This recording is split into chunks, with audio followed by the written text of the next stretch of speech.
বোঝো কম, চিল্লাও বেশি, তাই মুখটা একটু বন্ধ করো, যা বলার তোমার উকিলকেই বলতে দাও। হ্যাঁ, আজকে মহামান্য সুপ্রিম কোর্টে যে শোনা যাচ্ছিল ঝড় তুলে দেবেন মমতা বন্দ্যোপাধ্যায়, একজন মুখ্যমন্ত্রী হিসেবে তিনি কালো গাউন চাপিয়ে আইনজীবী হিসেবে লড়াই করবেন এবং সেটা ইতিহাস তৈরি হবে ইত্যাদি প্রভৃতি শোনা যাচ্ছিল, এবং সেখান থেকে এসআইআর প্রক্রিয়া বন্ধ করে দেবেন, ইলেকশন কমিশনের কান মুলে দেবেন, তার কিচ্ছু হলো না। কাঁচকলা ঘেঁচু নিয়ে তাকে কালীঘাটে ফেরত আসতে হলো। এবং তার থেকেও বড় কথা, মাননীয় প্রধান বিচারপতি থেকে শুরু করে মহামান্য বিচারপতিরা সুপ্রিম কোর্টের চেয়ারে যারা বসে আছেন, তারাও বুঝে গেলেন যে কাকে বাংলা সহ্য করছে, একে কি করে সহ্য করছে। আর তাই মোটামুটি কানটান মোলা দিয়ে ভদ্র ভাষায় বাড়ি পাঠিয়ে দিলেন। যদিও সেই ভদ্র ভাষা তিনি কতখানি বুঝলেন সেই নিয়েই প্রশ্ন আছে। আজকে আসলে প্রথম থেকেই মিথ্যাচারের একটা বেলুন তৈরি করা হচ্ছিল শাসক দল তৃণমূল কংগ্রেসের তরফ থেকে। তারা এই সুপ্রিম কোর্টে মাননীয়ার যে শুনানি, তিনি আইনজীবী হিসেবে লড়বেন, এটাকে মার্কেটিং করার চেষ্টা করা হচ্ছিল। কেননা চুরি, দুর্নীতি, ফেরেববাজি এই ট্যাগগুলো তো এদের গায়ে লেগে গেছে। সুতরাং সেই জায়গা থেকে আর এদের নতুন করে কোনো ইমেজ বিল্ডিংয়ের জায়গা নেই। অন্যদিকে এসআইআর প্রক্রিয়া এইটুকুনি নিশ্চিত করে দিয়েছে যে যে ভুয়ো ভোটার, জালি ভোটারগুলোকে ঢুকিয়ে রেখেছিল, সেগুলো সব ক্লিন আপ হচ্ছে।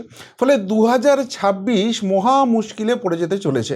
আর সেই জায়গা থেকে সমস্ত কিছুর হাওয়াটা ঘোরাতে একটা ন্যারেটিভের দরকার হয়ে পড়েছিল। সেই ন্যারেটিভটা আবার মিথ্যাচারের উপর বেশ করে তৈরি হচ্ছিল। গতকাল থেকেই দেখছিলাম যারা তৃণমূল কংগ্রেস করেন বা তাদের সমর্থক, তারা হ্যাজ নামাচ্ছেন সোশ্যাল মিডিয়ায়, দিদি অ্যাট সুপ্রিম কোর্ট।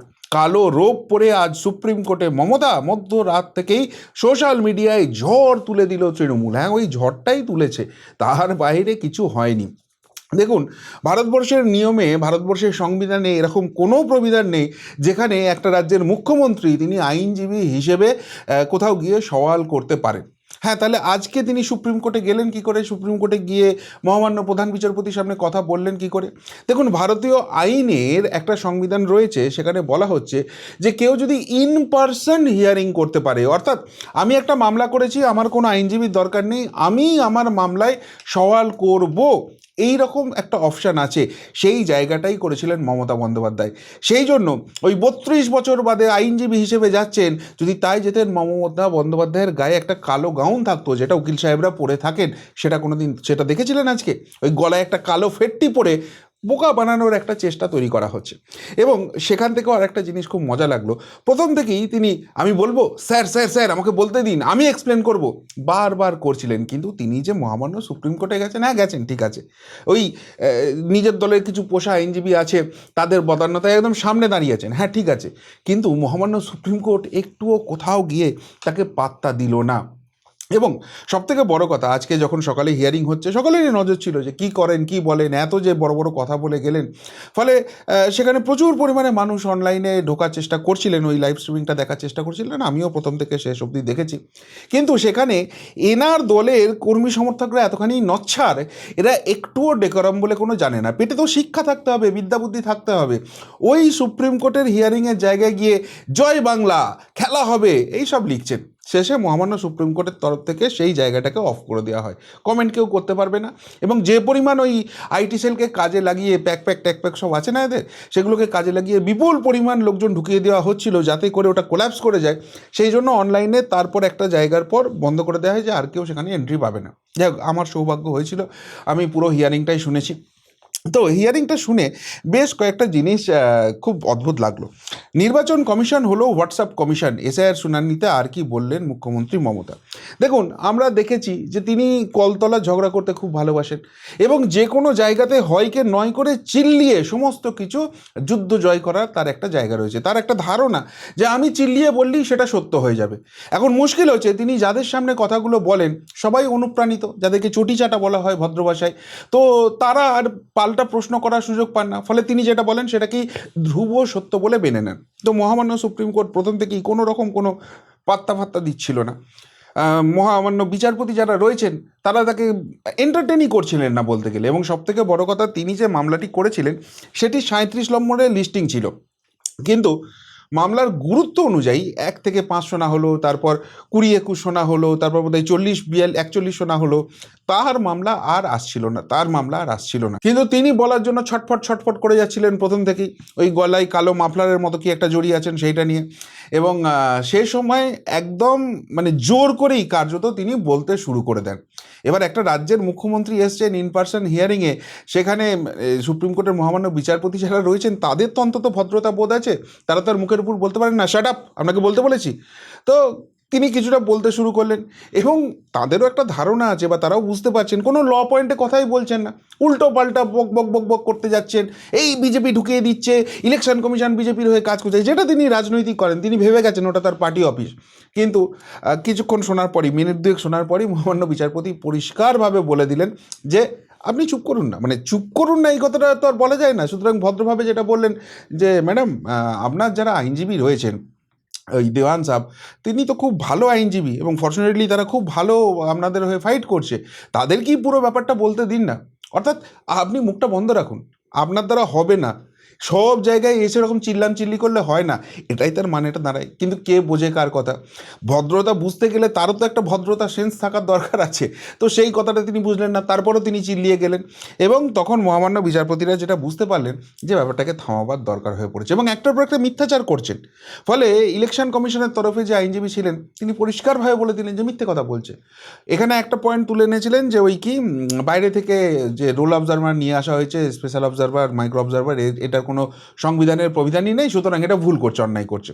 তখন ইলেকশন কমিশনের তরফ থেকে পরিষ্কারভাবে বলা হয় যে আমরা তো রাজ্যের কাছে অফিসার চেয়েছি, আমাদের মাত্র 80 জন অফিসার দেওয়া হয়েছে, এবং তার থেকেও বড় কথা আমরা গ্রুপ বি অফিসার চাইছি, আমাদের দেওয়া হচ্ছে অঙ্গনওয়াড়ি কর্মী।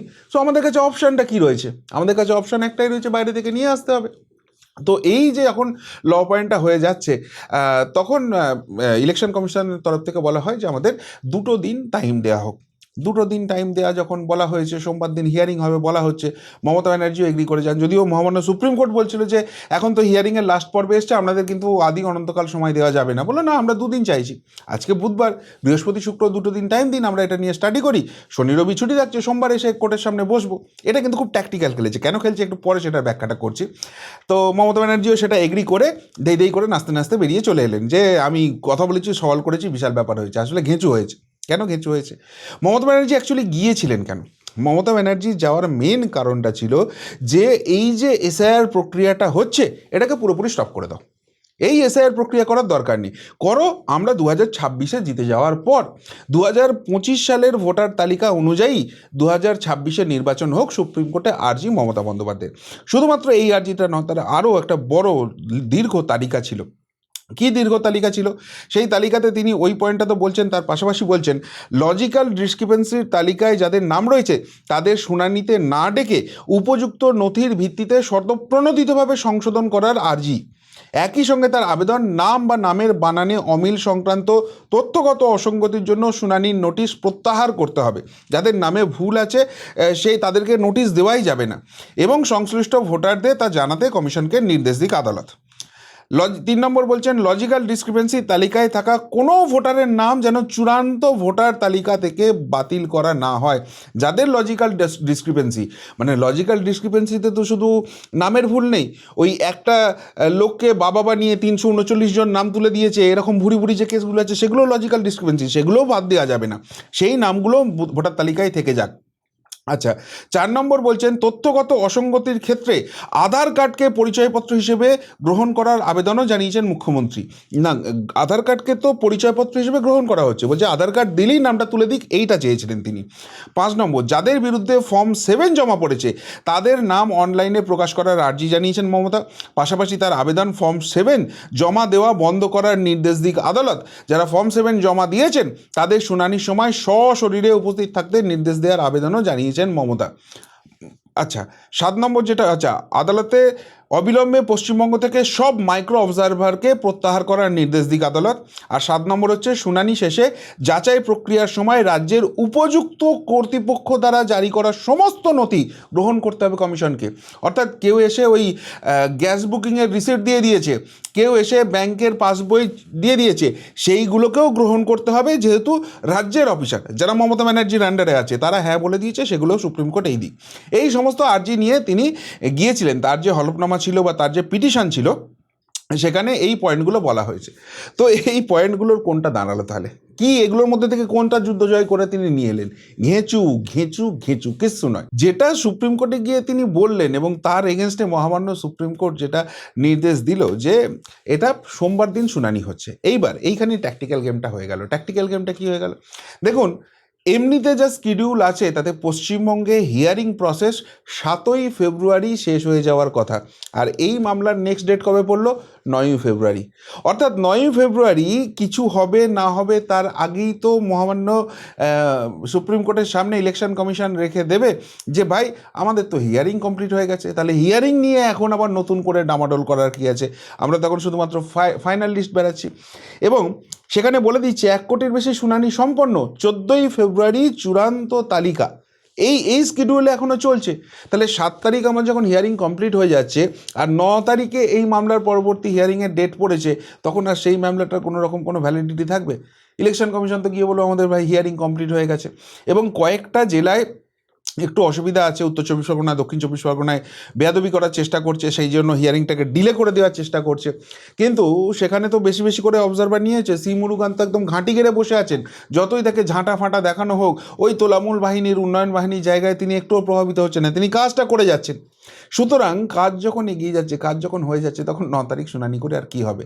আর মমতা বন্দ্যোপাধ্যায়ের ওই যে অতগুলো দাবি দেখালাম, তার কোনটা মহামান্য সুপ্রিম কোর্ট আজকে মেনে নিল?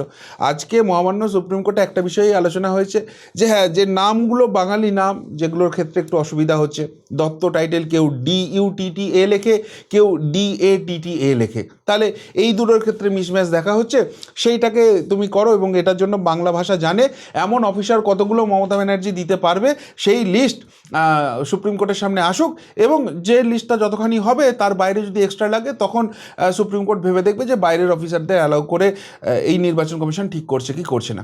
এর বাইরে তো কোনো রকম কিছু তিনি পেলেন না। তাহলে আলটিমেটলি তিনি সুপ্রিম কোর্টে গিয়ে দিদি অ্যাট সুপ্রিম কোর্ট কী লাভ করলো, কী লাভটা হলো বুঝতে পারছেন?